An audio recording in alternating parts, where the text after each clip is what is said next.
आज आपण मानकर कथा कहि परिबि नै किंतु मोर पाखे पाखे ए पुतुंगी घुनगुटी घुनगुटी बहुत बहुत अछंती आओ से माने हमन को व्यस्त करूछंती नहीं गरम मध्य आज टिके अधिका अच्छी परे लागुछि।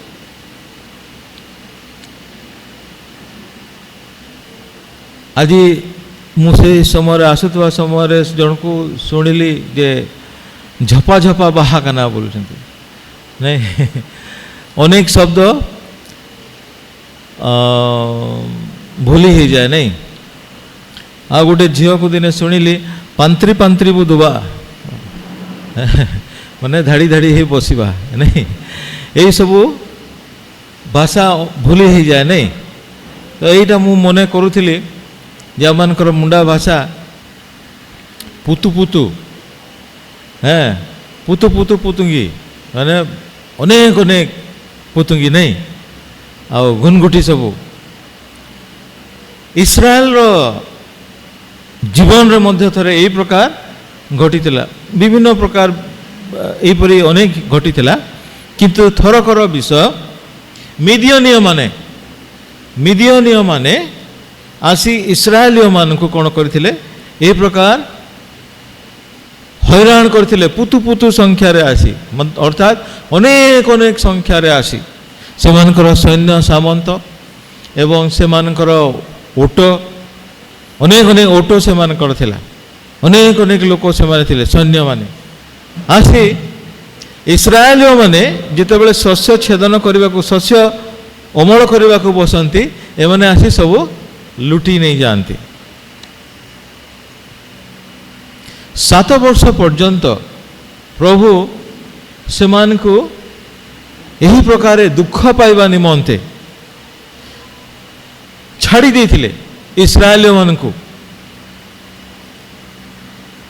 कारण से माने ईश्वरंकर इच्छा विरुद्ध रे जाई अन्य देवादेवी पूजा करुथिले सेमानकर चतुर्पार्श्व थिबा लोकमानकर कथा शुणुथिले एवं सेमानकर विधि सेमानकर चाली चरण एवं सेमानकर समस्त ईश्वर विरोधी कार्य एवं ईश्वर विरोधी से जहाँ सेमानकर परंपरा थिला सेमानकु मिसर देशरू बाहर करने समय रे 10 गोटी दंड दे मिसरिया मान को 10 गोटी दंड दे महाबाहुबल रे प्रभु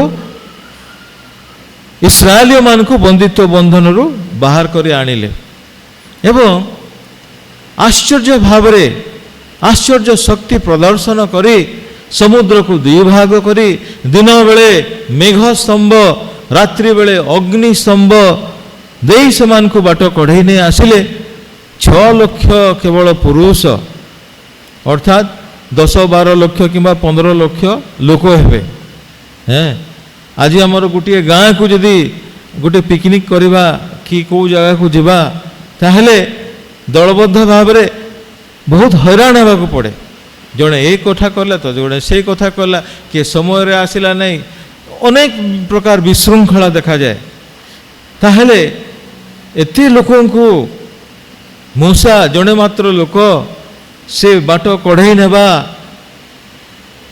आश्चर्यर विषय किंतु प्रभु ताहाको अनुग्रह कले से बल शक्ति से सामर्थ्य प्रदान कले वर्तमान परी माइक नहीं ये 2-4 जन आपण माने बसिछंती आपण को जदि मु खाली मुहरे कहबी भल भाव में शुणी पारिबे नहीं शुणा जीवो किंतु भल भाव में नहीं आज यदि आपण माने विशृंखलित हेबे ताले तो किसी शुणा जीवो नहीं।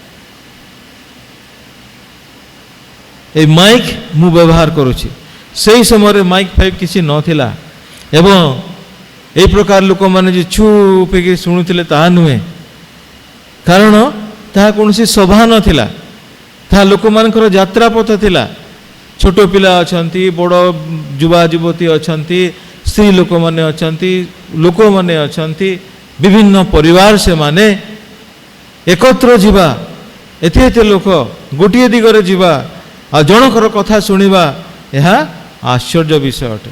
यही समस्त प्रभुंकर द्वारा है आ प्रभु आश्चर्य भाव से बाहर कर आनिले और से कहले जे देख तुम मान को से दुग्ध मधु प्रवाहित देश को मु नहीं जीवी जो देश रे दुग्ध मधु प्रवाहित माने प्रकृत रे से स्थान उर्वरा भूमि एवं से स्थान रे थिबा पशु बा से स्थान रे समस्त विषय ए प्रकार उपकूल थिला मनुष्य निमंते जे सुंदर शस्य एवं सुंदर पशु से स्थान पालन करा जाय परिबो सेतिपाई दुग्ध मधु प्रवाहित देश बोली कुहा जाउछि उर्वरा भूमि। तो से स्थान को तुम्हें जीव आ से स्थान मु तुम मान को देवी आ से स्थान रे पहुँचला परे तुम्हें से स्थान लोक मान को संपूर्ण भाव में उच्छिन्न करिब एवं से स्थान अधिकार करिब एवं से स्थान लोक मान सहित केबे हे मिलामिशा करिब नाही सेमानकर परंपरा ग्रहण करिब नाही सेमानकर सहित विवाह संपर्क रखिब नाही। यह प्रभु सेमान को कहते तुम्हें पृथक हेब अलगा हेब मु तुम मानकर ईश्वर यह सारा जगत जेपरी देखिब जानिब किंतु इस्राएली लोक माने ताहा अति शीघ्र भांगीदेले से जीवा पथरे से माने ईश्वरंकर विषय विरुद्ध रे बचेसा कले एवं दंड पाइले के माने मृत्युवरण कले अनेक तापरे जिहोशियाकर द्वारा से माने से दुग्ध मधु प्रवाहित देश रे किणान देश को आसिले से अमोरिय मानकर देश को आसिले आ प्रभु से को जय प्रदान कले एवं से माने सुंदर भावरे से स्थान रे आधिपत्य विस्तार कले किंतु प्रभु जहाँ कही था संपूर्ण भावरे कले नहीं अधिकांश से माने पालन कले किंतु संपूर्ण भावरे पालन कले नहीं अनेक लोक माने रहिले से स्थान एवं सेमान सहित माने मिसिले जिहोशिय थिबा समय रे एमाने विपथ गमन कले से जिहोशिय सेमान को कहले जे कौन तुम्हें कहूअछ कहार सेवा करिब आज तुम्हें चिंता कर एपरी दुई प्रकार विषय रे तुम्हें मत हुआ नहीं बा विश्वास कर नहीं दुईटी डंगार गोड़ दियो नहीं डंगा विषय से मन को कही नथिले मु आपण मान को कहूअछि तुम्हें से देवता मानकर पुणी ईश्वरंकर सेवा करिब ताहा हब नहीं तुम्हें आज कहार सेवा करिब तुम्हें चिंता कर मु एवं मोर परिवार आमने ईश्वरंकर सेवा करिब। जिहोशियंकर अंते कालेब जो दुईटी व्यक्ति जिहोशिय एवं कालेब ये माने 20 वर्षर ऊर्ध जो माने मिसर देश बाहरी आसते समस्ते प्रांतर मध्य मारा पड़ी केवल जिहोशिय एवं कालेब यही दुई जन व्यक्ति सही माने मारा पड़ी नथिले एवं किणान देश को से माने प्रवेश करने को पारिथिले एमाने प्रभुंक ठारे भरोसा रखिथिले प्रभुंकर इच्छा पालन करिथिले आ से जिहोशिय से प्रभुंक पय ठिया हेले तांकर अंते कालेब तांकर सहित कालेब एवं कालेबंकर जोई ओथनिएल से कौन कले ना प्रभु तांको उठाइले एवं जिहोशियंक परे ए ओथनिएल से कौन कले ना इस्राएलिय मानकर राजा तो हेले नहीं मात्र तांको विचारकर्ता कहा जाए और इस्राएलिय माने जेते थर ईश्वरंकर इच्छा विरुद्ध गले मध्य प्रभु से मान को ताहांकर लोक मान को देले एवं से मान को प्रभुंकर पथरे रखिथिले 14 जन ए प्रकार अछंती आ से 14 जन को 14 गोटी विचारकर्ता बोली कहा जाए जिहोशियंकर परे ओदेनिएलंकर ठारू आहरी 13 जन ओदेनिएल को मिसे 14 जन आ से माने इस्राएल विचारकर्ता हेले आ से माने प्रभुंकर निमंते प्रतिनिधि स्वरूपे ठिया हेले इस्राएल लोक मानकर निमंते युद्ध कले इस्राएल लोक मान को प्रभुंक निकट प्रभुंकर कथा कहले एवं से मानकर विचार कले आ से मानकर मध्य प्रथम होचंती ओथनिएल ଆଉ ସେ ମେସୋପୋଟାମିଆନ ଲୋକମାନଙ୍କ ଠାରୁ ଉଦ୍ଧାର କଲେ ସେମାନଙ୍କୁ। ତାପରେ ଏହୁଦ, ଏହି ଏହୁଦ ଓଦେନିଏଲ ଜିହୁଦା ବଂଶୀୟ ଥିଲେ। ତାପରେ ଏହୁଦ ବେଞ୍ଜାମିନ ବଂଶର ଥିଲେ। ଆଉ ସେ ମଧ୍ୟ ଇଗ୍ଲୋନ ଓ ମୋୟାବ ଲୋକମାନଙ୍କର ଠାରୁ, ସେମାନଙ୍କର ତାଡ଼ନା ଠାରୁ ବା ଆକ୍ରମଣରୁ ଏମାନଙ୍କୁ ଉଦ୍ଧାର କରିଥିଲେ। ତାପରେ ଦେବରା ଜଣେ ମାତ୍ର ସ୍ତ୍ରୀ ଲୋକ, ଆଉ ସେ ଇଫ୍ରାଇମ ବଂଶିଆ କିମ୍ବା ନପ୍ତାଲି ବଂଶିଆ ଥିଲେ। ଆଉ ସେ ମଧ୍ୟ ଏହି କିଣାନୀୟମାନଙ୍କର ଆକ୍ରମଣରୁ ଇସ୍ରାଏଲକୁ ଉଦ୍ଧାର କରିଥିଲେ। ସିସେରା ଏବଂ ବାରାକକୁ ବଧ କରିଥିଲେ। ତାପରେ ଗିଦିଅନ ହେଉଛନ୍ତି ତୃତୀୟ ନମ୍ବର। ଆଉ ସେ ମନସୀ ବଂଶର ଥିଲେ। ତାହାଙ୍କ ପରେ ଜିପ୍ତାହା, ତାହାଙ୍କ ପରେ ସାମସନଙ୍କର ବିଷୟ ଆମେ ଜାଣୁ। ତାହାପରେ ସାମଗର, ଆଉ ସେ ଫିଲିଷ୍ଟିୟମାନଙ୍କ ଠାରୁ ଉଦ୍ଧାର କରିଥିଲେ। ତାପରେ ତୋଲା, ସେ ଇସାଖର ବଂଶୀୟର ଥିଲେ। ତାପରେ ଜାଇର, ଯିଏକି ମନସୀ ବଂଶର ଥିଲେ। ତାପରେ ଇବଜାନ, ଯିଏକି ଜୁଦା କିମ୍ବା ସବୁଲୁନ ବଂଶୀୟ ଥିଲେ। ଜୁଦା କିମ୍ବା ସମୁଲୁନ ତା ଠିକ୍ ଭାବରେ ଜଣା ନାହିଁ। ଆଉ ସେ ମଧ୍ୟ 7 ବର୍ଷ ଶାସନ କଲେ। ତାଙ୍କର 60 ଜଣ ସନ୍ତାନ ସନ୍ତତି ଥିଲେ। ତାହାଙ୍କ ପରେ ଏଲୋନ, ଆଉ ସେ ଥିଲେ ସବୁଲୁନ ବଂଶର। ବର୍ତ୍ତମାନର ଯେଉଁ ଧନୀ ଲୋକ ଏଲୋନ ମାସ୍କ, ସେ ନୁହନ୍ତି। ଆଉ ହୁଏତ ଏଇ ନାଁରୁ ସେ ନାଁ ପାଇଥିବେ। ଆଉ ସେ 10 ବର୍ଷ କାଳ ଶାସନ କରିଥିଲେ, ଶାସନ ଅର୍ଥାତ୍ ବିଚାର କରିଥିଲେ। ତାହାଙ୍କ ପରେ ଆବଦୋନ ଇଫ୍ରାଇମ ବଂଶୀୟ ଥିଲେ। ସେ ମଧ୍ୟ 8 ବର୍ଷ ବିଚାରକର୍ତ୍ତା ଥିଲେ। ତାପରେ ଅବିମେଲେକ ମଧ୍ୟ ଶାସନ କରିଥିଲେ। ଏବଂ ତାଙ୍କ ପରେ ଏଲି ଯାଜକ ଥିଲେ ଏବଂ ବିଚାରକର୍ତ୍ତା ମଧ୍ୟ ଥିଲେ 40 ବର୍ଷ ପର୍ଯ୍ୟନ୍ତ, ଯାହାଙ୍କର ଶେଷ ସମୟରେ ସାମୁଏଲ ତାଙ୍କ ନିକଟକୁ ଆସିଥିଲେ। ଏବଂ ଏହି ସାମୁଏଲ ଏଲିଙ୍କ ଅନ୍ତେ ଶେଷ ବିଚାରକର୍ତ୍ତା ହେଲେ। ଆଉ ସେ ଭବିଷ୍ୟତ ବକ୍ତା ମଧ୍ୟ ହେଲେ। 2ଟି ରାଜାଙ୍କୁ ସେ ଅଭିଷିକ୍ତ କରିଥିଲେ, ସାଉଲ ରାଜା ଏବଂ ଦାଉଦ ରାଜାଙ୍କୁ।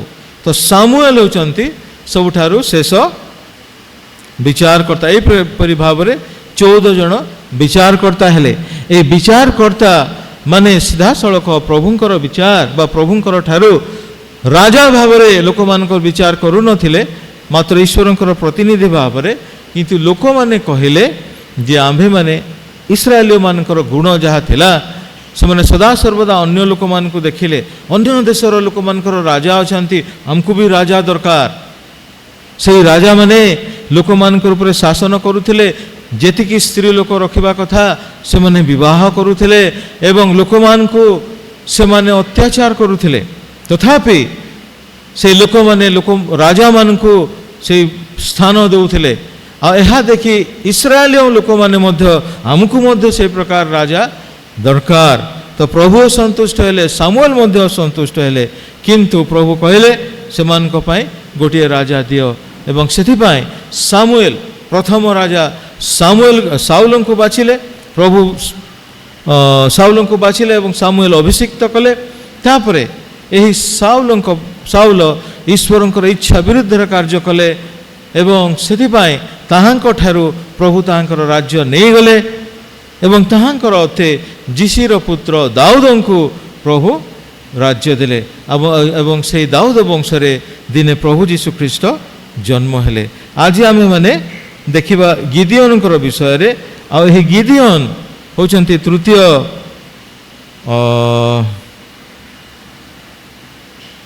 କ୍ଷମା କରିବେ ଚତୁର୍ଥ ବିଚାରକର୍ତ୍ତା ଏବଂ ସେ ମନସୀ ବଂଶର ଥିଲେ। ଯୋସେଫଙ୍କର ପୁତ୍ର ଇଫ୍ରାଇମ ଏବଂ ମନସୀ ଥିଲେ। ତ ସେଇ ଇଫ୍ରାଇମ ଏବଂ ମନସୀଙ୍କୁ ମଧ୍ୟ ଗୋଷ୍ଠୀରେ ଭାଗ ଦିଆଯାଇଥିଲା, କାରଣ ଯାକୁବ ସେମାନଙ୍କୁ ପୁତ୍ର ଭାବରେ ଗ୍ରହଣ କରିଥିଲେ। ତ ଏହି ଗିଦିଅନକୁ ପ୍ରଭୁ ଯେତେବେଳେ ଉଠାଇଲେ, ସେହି ସମୟରେ ଏହି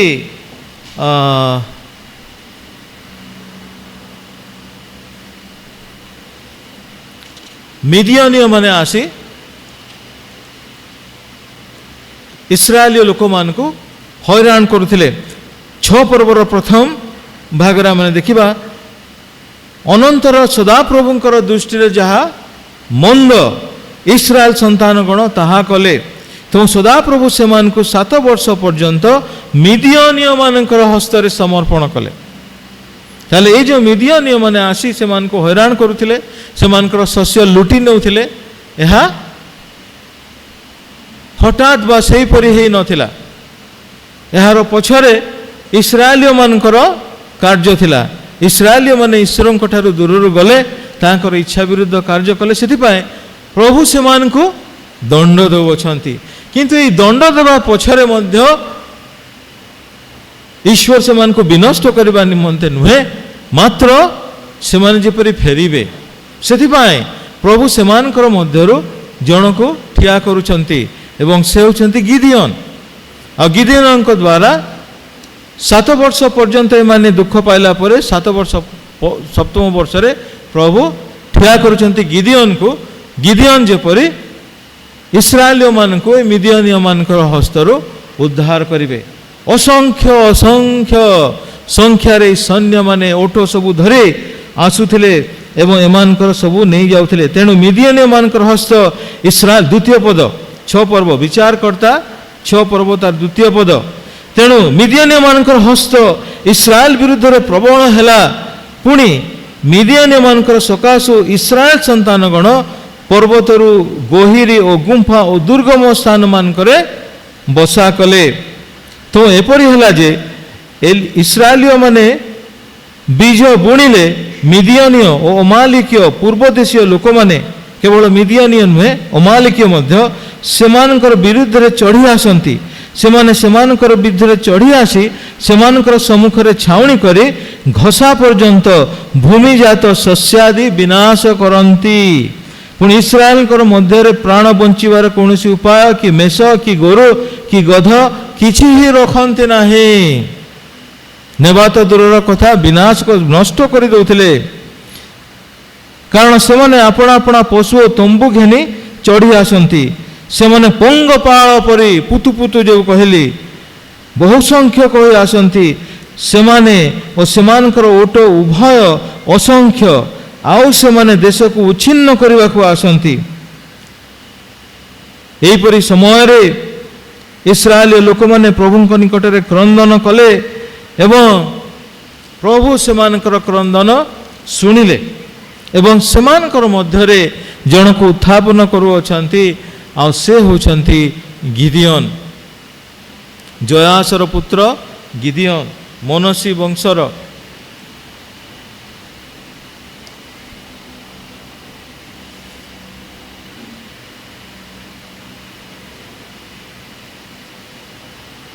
ଆଉ ପ୍ରଭୁ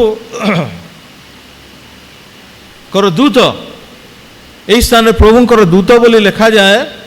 ଆଉ ଅନେକ ପରମାର୍ଥବିଦଙ୍କର ଅଧ୍ୟୟନ ଯାହା ମାନଙ୍କୁ କୁହେ ଯେ ଏହି ଯେଉଁ ପରମେଶ୍ୱରଙ୍କର ଦୂତ ଆସି ଦର୍ଶନ ଦେଲେ, ସେ ଅନ୍ୟ କେହି ନୁହନ୍ତି, ସ୍ୱୟଂ ପ୍ରଭୁ ଯୀଶୁ ଖ୍ରୀଷ୍ଟ।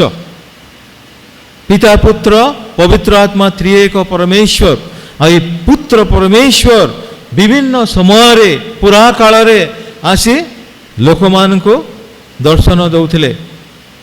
ଯେତେବେଳେ ସୋଦମ ଓ ଗମୋରାକୁ ବିନାଶ କଲେ ପ୍ରଭୁ ଅଗ୍ନି ଦ୍ୱାରା, ସେହି ସମୟରେ ସଦାପ୍ରଭୁଙ୍କ ଠାରୁ ଅଗ୍ନି ବର୍ଷଣ କଲେ। ଆଉ ସେ ସଦାପ୍ରଭୁ ଯିଏକି ପୃଥିବୀରେ ଥିଲେ, ଯାହାଙ୍କର ସହିତ ଅବ୍ରାହମ କଥାବାର୍ତ୍ତା କରିଥିଲେ, ତାହାଙ୍କୁ ସଦାପ୍ରଭୁ ବୋଲି କୁହାଯାଉଅଛି। ସେ 3 ଜଣ ଆସିଥିଲେ। 2 ଜଣ ଲୋଟଙ୍କ ନିକଟକୁ ଗଲେ, ଏ 3ୟ ଜଣ ଲୋଟଙ୍କ ନିକଟକୁ ଯାଇନାହାନ୍ତି। ଆଉ ସେ ଥିଲେ ସେହି ସଦାପ୍ରଭୁ, ଅର୍ଥାତ୍ ପ୍ରଭୁ ଯୀଶୁ ଖ୍ରୀଷ୍ଟ। ଆଉ ସେ ସେଦିନ ଅଗ୍ନି ବର୍ଷଣ କରିଥିଲେ।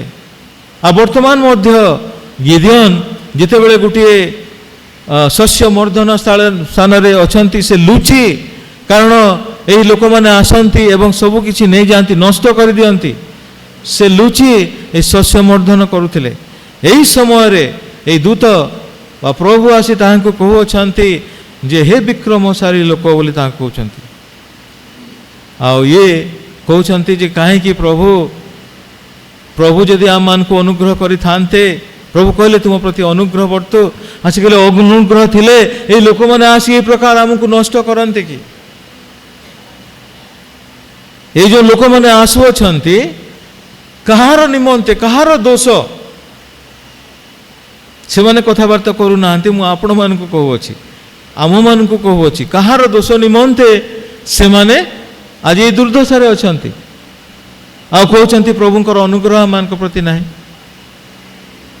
आम मानकर निजर दोष निमंते आमे माने शासन पाई थाउ आम मान को प्रभु शासन करंती एवं दुख मध्य दुर्दशा मध्य आम पड़ू आम मैंने दुख दुर्दशा पड़ा यह ईश्वर शासन बोली आम कही पारिबा नहीं प्रभु से दुर्दशा रे छाड़ी देथिले ए दुर्दशार कारण से माने निजे से अबाध्यता अन्य देवादेवी गणर पूजा से आज से निमंते यही दुर्दशा आ प्रभु ये दुर्दशा से छाड़ी दे 7 वर्ष पर्यंत ताले से दुखर कारण से माने निजे तो प्रभु गिदियोन को कहउछंती जे देख तुमको आम मनोनीत करिअछु आ तुमे इस्राएल को उद्धार करिब मिदियनीय मानकर हस्तरु आ गिदियोन कहउछंती आ तुम पाई तुमे ए स्थान रे थाओ आओ तुम पाई मु किछि खाद्य आनिबी आ न आनिबा पर्यंत तुम एही स्थान रे थाओ आ से विश्वास करि पारु नथिले जे ताहांको मनोनीत करा जाय अछि मु तो दुर्बल मु तो मनुष्य वंशर सबुठारु क्षुद्र आ प्रभु किपरि मते साहाय्य करिवे एहा से चिंता करुतिले किंतु प्रभु मनुष्य ठारु साहाय्य नियंती नाही एहा माने स्पष्ट भाव में देखिबा को पारिबा मनुष्य ठारु साहाय्य नियंती नहीं प्रभु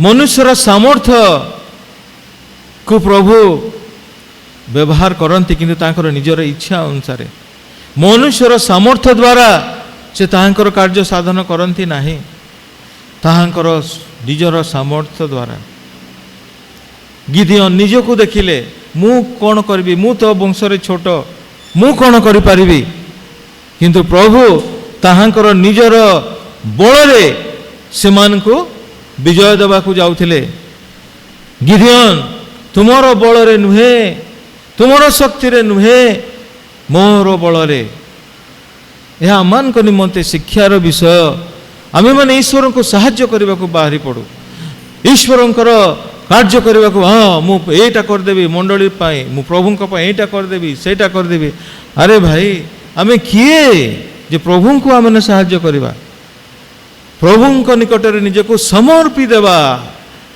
ताहांकर पवित्र चरण ताहांकर अनुग्रह निकट में आम निजको समर्पी देले निजको उपलब्ध कराइले प्रभु आम्भमान को ताहांकर राज्य निमंते ताहांकर गौरव निमंते व्यवहार करिवे से आम मान को सामर्थ्य देवे आमे माने प्रभु को साहाय्य करि परिबा नाही अनेक लोक दर्पर सहित कहती हाँ मुझे काम छाड़देली मु आईएएस ऑफिसर थी मोर काम छाड़देली मु प्रभु निजर जीवन उत्सर्ग कर प्रभुंर काम करी प्रिय बंधु निजको दिय मु एते सामर्थ्य नहीं एते बल नहीं आसी प्रभु मते व्यवहार कर बोली कहले प्रभु आम को व्यवहार करेंगे ना आम जदि निजको शून्य करवा प्रभुंकर निकट में नम्र करवा एवं निजको उपलब्ध करवा ताहले प्रभु ताहांकर महान कार्य करने को पारिबे एवं करंती यही गिदियोन ताहांकर निमंते खाद्य आनीदेले आओ से मांस एवं रोटी आनिले आ प्रभु प्रभुंकर दूत से जष्टि नेले आ ताकु स्पर्श कले ता अति शीघ्र भस्म हैला तापरे जोहोशुआ यही घटना परे क्षमा करिवे गिदियोन यही घटना परे ताहांकर पिता जो बेदी निर्माण करथिले आशेरा मूर्ति निमंते विभिन्न देवादेवी बाल ଦେବର ସେମାନେ ପୂଜା କରୁଥିଲେ ପ୍ରିୟ ବନ୍ଧୁଗଣ। ଆଉ ସେ ପ୍ରଭୁଙ୍କର ଆଜ୍ଞା ଅନୁଯାୟୀ ଗଲେ ଆଉ ତାହାକୁ ନଷ୍ଟ କଲେ।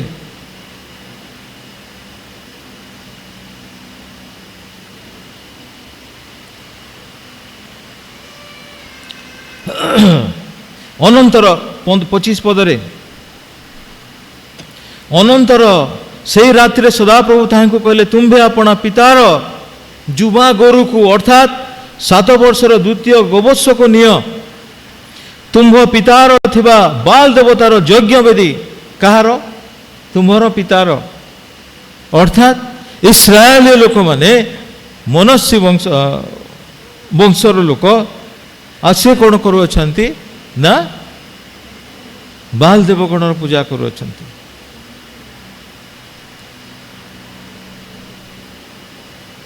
ସାତ ବର୍ଷର ଦ୍ୱିତୀୟ ଗୋବତ୍ସକୁ ନିଅ, ତୁମ୍ଭ ପିତାର ଥିବା ବାଲ ଦେବତାର ଯଜ୍ଞବେଦୀ ଭାଙ୍ଗି ପକାଅ। 25 ପଦ 6 ପର୍ବ ବିଚାରକର୍ତ୍ତା ଓ ତନ୍ ନିକଟସ୍ଥ ଆଶେରାର ମୂର୍ତ୍ତି କାଟି ପକାଅ। ବାଲ ଦେବତାର ବେଦୀ ଭାଙ୍ଗି ପକାଅ, ଆଶେରାର ମୂର୍ତ୍ତି କାଟି ପକାଅ। ପୁଣି ଏହି ଗଡ଼ ଉପରେ ରୀତିମତେ ସଦାପ୍ରଭୁ ତୁମ ପରମେଶ୍ୱରଙ୍କର ଉଦ୍ଦେଶ୍ୟରେ ଏକ ଯଜ୍ଞ ବେଦୀ ନିର୍ମାଣ କର। ଏବଂ ଗିଦିଅନ୍ ପ୍ରଭୁଙ୍କର ବାକ୍ୟ ଅନୁଯାୟୀ ଏହି କାର୍ଯ୍ୟ କଲେ। ସକାଳୁ ଯେତେବେଳେ ଲୋକମାନେ ଉଠିଲେ, ଆରେ ଆଶେରାର ମୂର୍ତ୍ତି କଟା ହେଇଛି, ବାଲ ଦେବତାର ଯଜ୍ଞ ବେଦୀ ଭାଙ୍ଗି ପଡ଼ିଅଛି, ସମସ୍ତେ ଆସି ଗିଦିଅନ୍କୁ ମାରିବା ନିମନ୍ତେ ରେଡି, ତାହାଙ୍କୁ ହତ୍ୟା କରିବା ନିମନ୍ତେ ପ୍ରସ୍ତୁତ।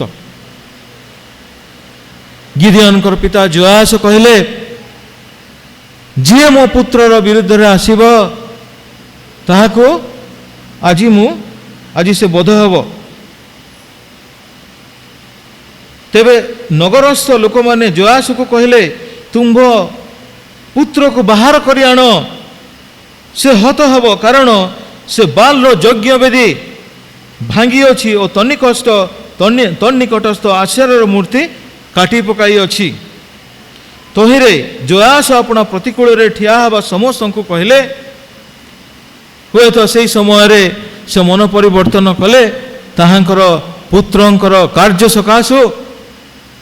ତୁମ୍ଭେମାନେ କି ବାଲ ପକ୍ଷରେ ବିବାଦ କରିବ, ଅବା ତୁମ୍ଭେମାନେ କି ତାହାକୁ ଉଦ୍ଧାର କରିବ?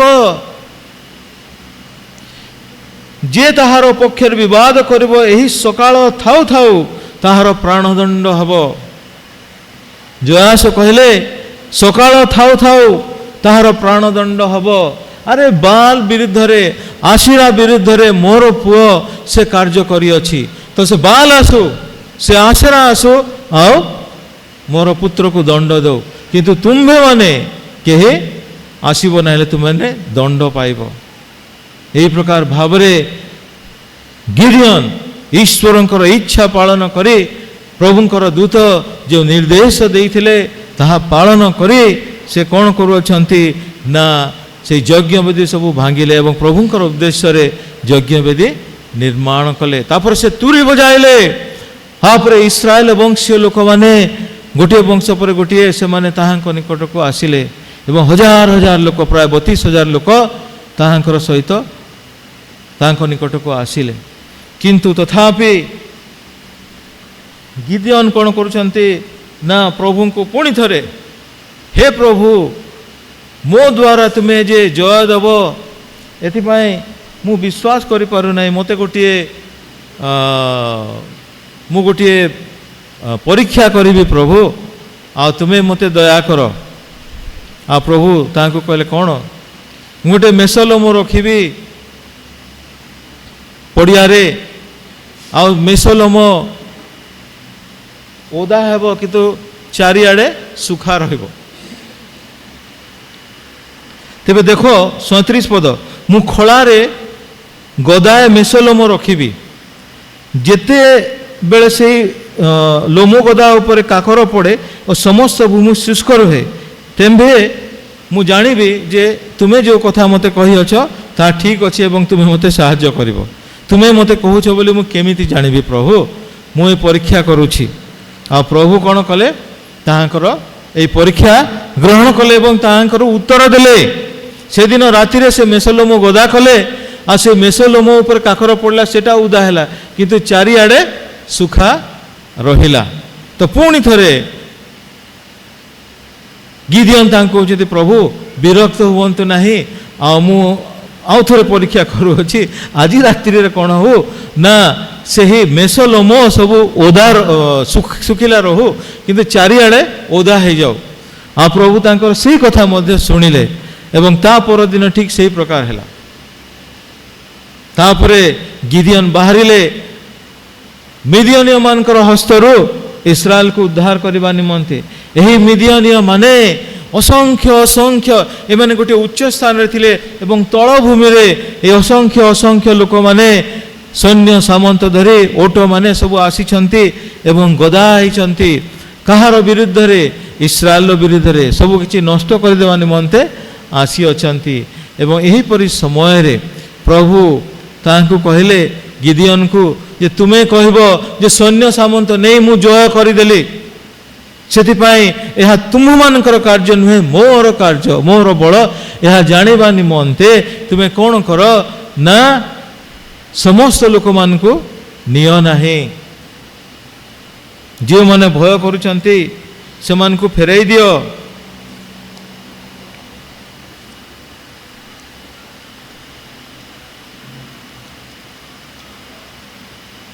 ଅନନ୍ତର 7 ପର୍ବ ଅନନ୍ତର ଜିରୁବାଲ ଅର୍ଥାତ୍ ଗିଦିଅନ୍, ଜିରୁବାଲର ଅର୍ଥ ହେଉଛି ଯେହୋବା ବାଲ ବିବାଦ କରୁ, ଅର୍ଥାତ୍ ମୁଁ କହିବାକୁ ଆପଣମାନଙ୍କୁ ଭୁଲିଗଲି। ଆଉ ଯେତେବେଳେ ସେ ଲୋକମାନେ ତାହାଙ୍କୁ ମାରିବାକୁ ଆସିଲେ ଗିଦିଅନ୍ଙ୍କୁ, ଆଉ ଜୋୟାସ କହିଲେ ଯେ ଦେଖ ବାଲ ବିବାଦ କରୁ, ବାଲର ଯଜ୍ଞବେଦୀ ମୋ ପୁଅ ଭାଙ୍ଗି ଅଛି, ସେ ଆସୁ, ବାଲ ଆସୁ, ବାଲ ବିବାଦ କରୁ। ସେଥିପାଇଁ ସେଇଦିନ ଜୋୟାସ ତାଙ୍କର ପୁତ୍ରଙ୍କର ନାମ ଜିରୁବାଲ ରଖିଲେ, ବାଲ ବିବାଦ କରୁ। ଅର୍ଥାତ୍ ଏ ଗିଦିଅନ୍ଙ୍କର ଦୁଇଟି ନାଁ ହେଲା ଜିରୁବାଲ ଏବଂ ଗିଦିଅନ୍। ଆଉ ଏହି ଜିରୁବାଲ ଅର୍ଥାତ୍ ଗିଦିଅନ୍ ତାଙ୍କର ସମସ୍ତ ସଙ୍ଗୀ ଲୋକ ପ୍ରଭାତରେ ଉଠି ହାରୋଦ ନିର୍ଝର ନିକଟରେ ଛାଉଣି କଲେ। ସେମାନେ ମିଦିଅନ୍ର ଛାଉଣି ସେମାନଙ୍କର ଉତ୍ତର ଆଡ଼େ ବୋଲି ପର୍ବତ ନିକଟସ୍ଥ ତଳଭୂମିରେ ଥିଲା। ଏଥିରେ ସଦାପ୍ରଭୁ ଗିଦିଅନ୍କୁ କହିଲେ, ତୁମ୍ଭ ସଙ୍ଗୀ ଲୋକମାନେ ଅତି ଅଧିକ, ଆମ୍ଭେ ମିଦିଅନୀୟମାନଙ୍କୁ ସେମାନଙ୍କର ହସ୍ତରେ ସମର୍ପଣ କରି ନ ପାରୁ, କାରଣ କଲେ ଆମ୍ଭ ନିଜ ହସ୍ତ ଆମ୍ଭକୁ ଉଦ୍ଧାର କରିଅଛି, ଏହା ତୁମେମାନେ କହିବ। ଏଣୁ ଏବେ ଏହା କର, ଯେ କି ଭୟାର୍ଥ ଓ କମ୍ପିତ ସେ ଫେରିଯାଉ। ଏହା କହି ଲୋକମାନଙ୍କର କର୍ଣ୍ଣରେ ଘୋଷଣା କର। ତେଣୁ ଲୋକମାନଙ୍କ ମଧ୍ୟରୁ 22,000 ଲୋକ ଫେରିଗଲେ ଓ 10,000 ଲୋକ ମାତ୍ର ରହିଲେ। 32,000ରୁ 22,000 ଲୋକ ଆସିଥିଲେ ଯୁଦ୍ଧ କରିବାକୁ, ଠିଆ ହେବାକୁ, କିନ୍ତୁ ସେମାନେ ଭୟରେ ସେମାନେ ଚାଲିଗଲେ। ସେମାନଙ୍କର ଦୃଢ଼ତା ନଥିଲା, ସେମାନେ ଠିକ୍ ଭାବରେ ସିଦ୍ଧାନ୍ତ ନେଇ ନଥିଲେ।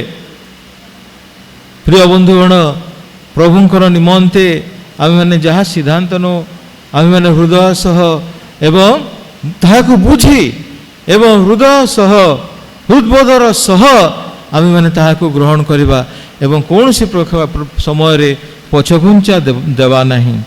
ଆଉ ଏ ସମସ୍ତ ଲୋକମାନେ ଘୁଞ୍ଚିଗଲେ, ସମସ୍ତେ ଚାଲିଗଲେ। ଏହି ପ୍ରକାର ଭାବରେ ପ୍ରଭୁ ସେମାନଙ୍କୁ ପରୀକ୍ଷା କଲେ। ଯିଏ ଚାକୁ ଚାକୁ କରି ପାଣି ପିଇବ ଏବଂ ଯିଏ ଆଣ୍ଠୁଇ ପେଟେ ପାଣି ପିଇବ। ତ ଯେଉଁମାନେ ପେଟରେ ପାଣି ପିଇଲେ, ପେଟେ ପାଣି ଆଣ୍ଠୁଇ ପିଇଲେ, ପ୍ରଭୁ ସେମାନଙ୍କୁ କହିଲେ ଏମାନଙ୍କୁ ପଠାଇ ଦିଅ। ଯେଉଁମାନେ ଚାକୁ ଚାକୁ କରି ପାଣି ପିଇଲେ, ଠିଆ ହେଲେ ଏବଂ ଏମିତି ଏମିତି ନେଇକି ଅଳ୍ପ ଅଳ୍ପ କରି ପିଇଲେ, ସେମାନଙ୍କୁ ପ୍ରଭୁ କହିଲେ ଏମାନଙ୍କୁ ନିଅ। ଆଉ ସେମାନେ କେତେ ଜଣ ଥିଲେ? ମାତ୍ର 300 ଜଣ। 300 ଜଣ ଏବଂ ଏମାନେ ଅସଂଖ୍ୟ ହଜାର ହଜାର ଲୋକ ଅଛନ୍ତି। ସେମାନଙ୍କ ସହିତ ଯୁଦ୍ଧ କରିବା ପାଇଁ ପ୍ରଭୁ କହୁଛି 300 ଲୋକ ନିଅ, ବାକିମାନଙ୍କୁ ପଠାଇ ଦିଅ। ପ୍ରଭୁ କହିଲେ ଏମାନେ ଗିଦିଅନ୍ କହିଲେ ସମସ୍ତେ ଆସ, ତୁମେ ଦିହୁଡ଼ି ଅର୍ଥାତ୍ ମଶାଲ ନିଅ ଆଉ କଳସ ନିଅ। এই କଳସ ଭିତରେ ଦିହୁଡ଼ିକୁ କ'ଣ କରିଥାଅ? ଲୁଚାଇ ଥାଅ। ଆଉ ରାତ୍ରି ସମୟରେ ଆମେ ଯିବା ଏବଂ ଆକ୍ରମଣ କରିବା। ଯଦି ସେ ତଳଭୂମି ଏହି ସ୍ଥାନରେ ଯଦି ଇସ୍ରାଏଲୀୟମାନେ ଅଛନ୍ତି ତଳଭୂମିରେ ସେମାନେ ଅଛନ୍ତି ତ ଇସ୍ରାଏଲୀୟମାନେ ବା ଗିଦିଅନ୍ ସେମାନେ କହିଲେ ତିନି ଭାଗରେ ଆମେ ବିଭକ୍ତ ହଉ, ଦଳେ ଏହି ସ୍ଥାନରେ ରୁହ, ଦଳେ ସେ ସ୍ଥାନକୁ ଯାଅ ଆଉ ଦଳେ ସେହି ସ୍ଥାନକୁ ଯାଅ। ଏହି ପ୍ରକାର ଭାବରେ ସେମାନେ ଉଚ୍ଚ ସ୍ଥାନରେ ରହିଲେ ଏବଂ ନିଚ ସ୍ଥାନରେ ସେଇ ଇଏମାନେ ରହିଲେ ମିଦିଅନିଆମାନେ। ଆଉ ସେହି ସମୟରେ ତା ପୂର୍ବରୁ ପ୍ରଭୁ ତାହାଙ୍କୁ କହିଲେ ଗିଦିଅନ୍ ତୁମର ଦାସ ଫୁରାକୁ ନିଅ, ତୁମେ ଯଦି ଭୟ କରୁଛ ଏକାକି ଯିବା ପାଇଁ ତୁମର ଦାସ ଫୁରାକୁ ନିଅ ଏବଂ ଯାଅ ସେ ତମ୍ବୁ ନିକଟକୁ। ଆଉ ସେମାନେ ଗଲେ ଦୁଇ ଜଣ। ଆଉ ସେହି ସ୍ଥାନରେ ସେମାନେ ଶୁଣିଲେ ଯେ ସେମାନଙ୍କର ଭିତରୁ ଜଣେ ସ୍ୱପ୍ନ ଦେଖୁଅଛି ଏବଂ ସେ ଏହି କଥା କହୁଅଛି।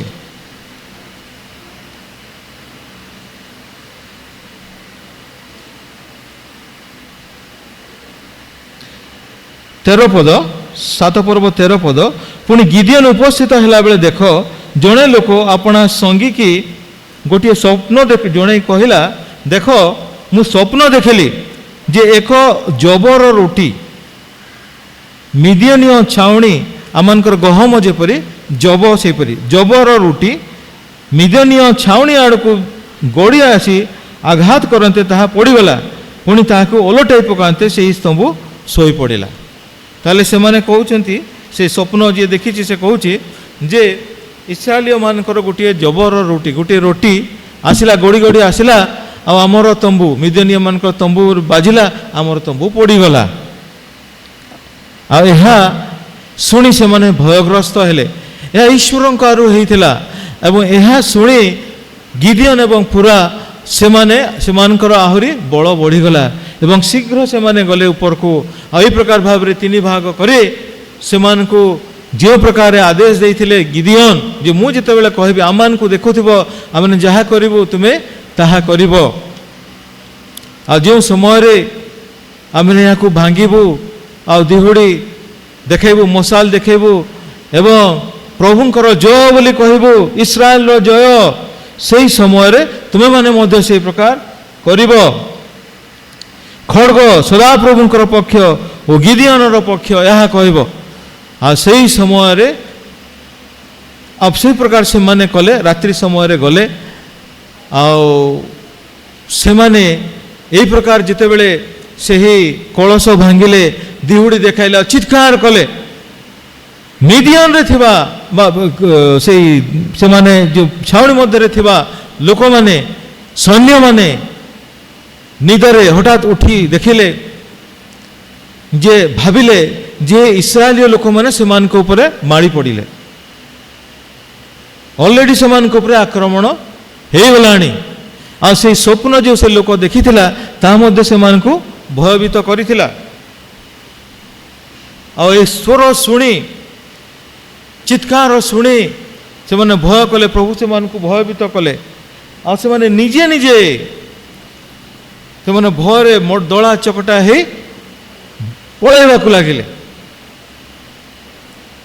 ଆଉ ନିଜ ନିଜ ମଧ୍ୟରେ ହଣାକଟା ମଧ୍ୟ ହେଇଗଲେ। ଏହି ସମୟରେ ଇସ୍ରାଏଲୀୟମାନେ ଗିଦିଅନ୍ ଅନ୍ୟ ଲୋକମାନଙ୍କୁ ସବୁ ଡାକରା ଦେଲେ, ଏ ଆସ ବର୍ତ୍ତମାନ ଆମେ ବିଜୟ ପାଇଅଛୁ ଏମାନଙ୍କୁ ଆକ୍ରମଣ କରିବା। ଏବଂ ସେମାନଙ୍କୁ ଆକ୍ରମଣ କଲେ, ଅନେକ ଦୂର ପର୍ଯ୍ୟନ୍ତ ସେମାନଙ୍କୁ ତଡ଼ିଦେଲେ।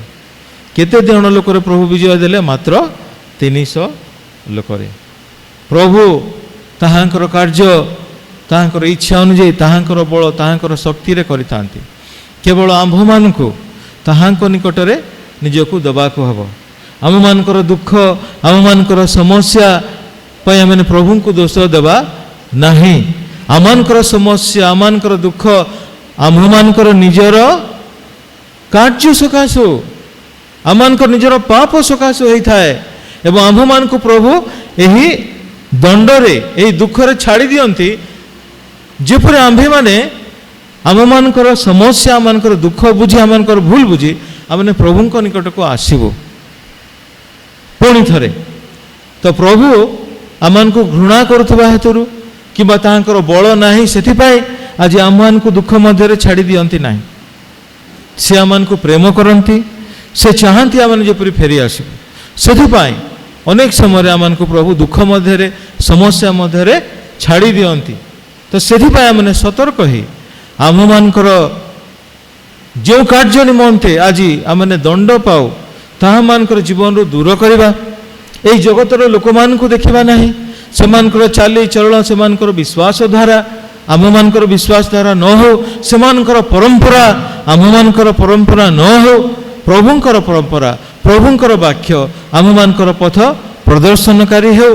ତାହାଙ୍କର ଇଚ୍ଛା ଅନୁଯାୟୀ ଆମେ ବାଟ ଚାଲିବା, ତାହେଲେ ଆମେ ଆଶୀର୍ବାଦ ପାଇବା। ଯଦି ଆଜି ଆମ୍ଭେମାନେ ଭୁଲ ବାଟରେ ଯାଇଅଛୁ, ପ୍ରଭୁଙ୍କ ନିକଟକୁ ଆସିବା, ଫେରିବା। ଗିଦିଅନ୍ ଯେପରି ପ୍ରଭୁଙ୍କର କଥା ଶୁଣିଲେ ଏବଂ କେବଳ ଶୁଣିଲେ ନାହିଁ, ତଦନୁଯାୟୀ ସେ କାର୍ଯ୍ୟ କଲେ। ସେଦିନ ସାରା ଇସ୍ରାଏଲ ନିମନ୍ତେ ଉଦ୍ଧାର ସାଧନ ହେଲା। ଆଜି ଯଦି ଆମ୍ଭେମାନେ ପ୍ରଭୁଙ୍କ ନିମନ୍ତେ ଜଣେ ଯଦି ପ୍ରଭୁଙ୍କ ନିକଟକୁ ଆସିବା, ପ୍ରଭୁଙ୍କର କଥା ଶୁଣିବା, ତାହାଙ୍କ ନିମନ୍ତେ ଠିଆ ହେବା, ଆମମାନଙ୍କର ଦ୍ୱାରା ଆମମାନଙ୍କର ମଣ୍ଡଳୀ, ଆମମାନଙ୍କର ବଂଶ, ଆମମାନଙ୍କର ପରିବାର ପ୍ରଭୁଙ୍କ ନିକଟକୁ ଫେରିବ। ଏହି ମହାନ କାର୍ଯ୍ୟ ଆମମାନଙ୍କର ଦ୍ୱାରା ହେବ।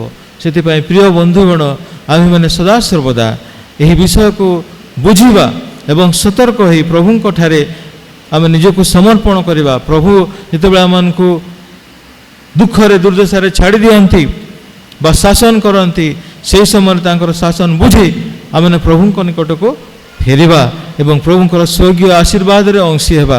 ଆମମାନଙ୍କର ନିଜର ବଳ ଶକ୍ତି ଉପରେ ଆମେମାନେ ନିର୍ଭର କରିବା ନାହିଁ, ପ୍ରଭୁଙ୍କ ଉପରେ ନିର୍ଭର କରିବା। ଆମେ ଯେତେବେଳେ ନିଜକୁ ପ୍ରଭୁଙ୍କ ଠାରେ ନିଜକୁ ଦେବା, ଉପଲବ୍ଧ କରିବା, ପ୍ରଭୁ ଆମ୍ଭମାନଙ୍କୁ ସାହାଯ୍ୟ କରିବେ, ଆମ୍ଭମାନଙ୍କର ଦ୍ୱାରା ଅନ୍ୟମାନଙ୍କ ନିମନ୍ତେ ମହାନ କାର୍ଯ୍ୟ ସାଧନ କରିବେ। ପ୍ରଭୁ ଏହି ଅଳ୍ପ ବାକ୍ୟ ଉପରେ ଶ୍ରବଣରେ ଆମ ସମସ୍ତଙ୍କୁ ଆଶୀର୍ବାଦ କରନ୍ତୁ।